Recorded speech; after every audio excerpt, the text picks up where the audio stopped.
At the age of 24, after spending 6 years studying and teaching in Canada, I decided to learn English once again. But before I tell you the reason why, let me explain how I got here. A few weeks ago, I made videos about the importance of accepting our imperfection when speaking English. Susanna, a well-loved ESL instructor from University of Alberta, shares her advice for overcoming the fear of speaking English. When talking about spoken English, we often overlook the mental barrier, the fear of making mistakes. It is essential to realize that we need to overcome our fear first before jump straight to the study method. But during the interview with Susanna, what surprised me is her willingness to continue to improve her English despite the fact that she's basically at the native speaker level.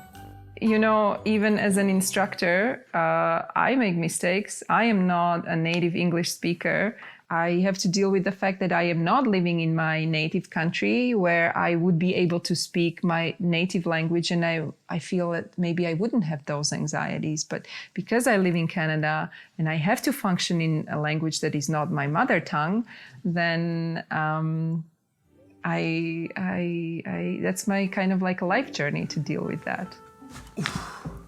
Just like those of you who satisfied with your current English level, like passing 4级、6级、8级、雅思、托福、GRE. For the longest time, I felt like my English is good enough. Good enough to have a life in Canada, finish a degree. Even if I made mistakes, people can still understand me anyways. So what is the point? Because at the end of the day, English is a tool, right? Having the mentality of not being afraid to make mistakes and considering English as a tool got me where I am today.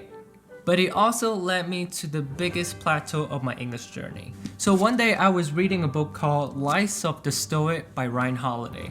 Just out of curiosity, I decided to check how many words I felt fluffy about. The words that I kind of know what it means, but not exactly. At the end, I was surprised by how many words I actually not too sure about. I thought after spending years in Canada, I should automatically pick up new words and phrases over time, but it's not the case. Having the privilege to live in an English-speaking environment gives you the opportunity to practice your English more, but it does not necessarily mean your English would automatically improve over time. It gave me the reality check that I should take learning English more seriously. Consciously and mindfully working towards being better in using the language, not just like, oh yeah, just speak. Yeah, speak, but speak mindfully and then try to correct yourself. You have to try to focus on correcting your mistakes and kind of getting rid of some bad habits. You try to recognize what are the bad habits, what is it I am not using the third person singular, or I am not using the past tense correctly, because you can recognize some patterns. And if you can recognize them and then really address them and then really work on them, and you have to be mindful. You actually have to slow down a little and mindfully correct yourself.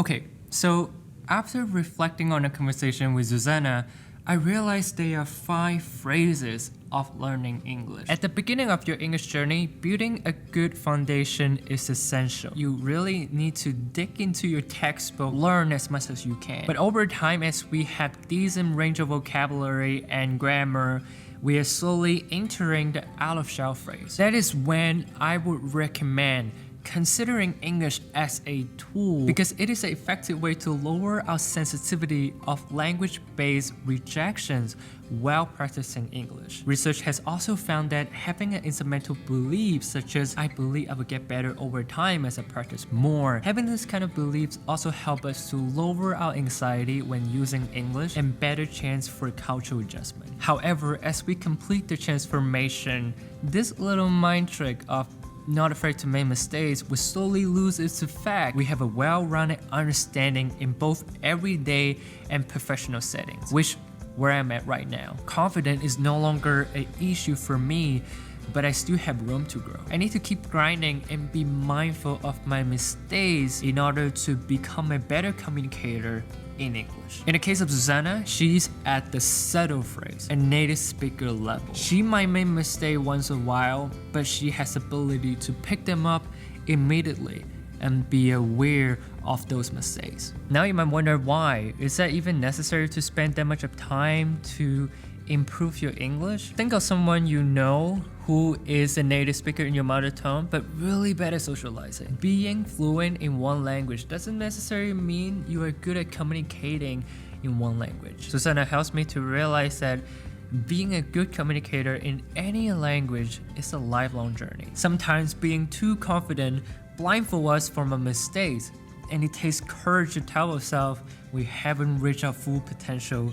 yet. That's why at the age of 24, I decided to learn English again, be fearless, but mindful of my mistakes.